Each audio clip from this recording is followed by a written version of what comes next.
আপনি কি জানেন বাসাবাড়িতে যে সার্কিট ব্রেকার লাগানো হয় তা কিসের উপর নির্ভর করে? এই বিষয়ে না জানলে এই ভিডিওটা আপনার জন্য। সাধারণত সার্কিট ব্রেকার অ্যাম্পিয়ারের উপর হিসাব করে লাগানো হয়। মনে করেন আপনার বাসাবাড়িতে দুটি ফ্যান, দুটি বাল্ব, একটি মোটর ও একটি ফ্রিজ রয়েছে। ধরি দুটি ফ্যান ১৬০ ওয়াট, দুটি বাল্ব ১২০ ওয়াট, একটি মোটর ১৪৯২ ওয়াট এবং একটি ফ্রিজ ৫০০ ওয়াট। সব লোডের ওয়াট যোগ করে পাই ২২৭২ ওয়াট। আমরা জানি P equal V into I. Current বের করতে হলে I ইকুয়াল পি ভাগ ভি। এখানে ভি হল স্ট্যান্ডার্ড ভোল্টেজ, অর্থাৎ ২২০ ভোল্ট।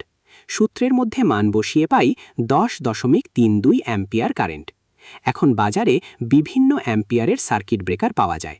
10 অ্যাম্পিয়ারের একটু বেশি অ্যাম্পিয়ার রেটিংয়ের সার্কিট ব্রেকার লাগাতে হবে, তা না হলে সার্কিট ব্রেকার একটু পরপর পড়ে যাবে। আজকে এ পর্যন্ত। এই ভিডিও থেকে কিছু শিখে থাকলে লাইক করবেন এবং সাথে থাকবেন সাবস্ক্রাইব করে। আজকে এ পর্যন্তই। আসসালামু আলাইকুম।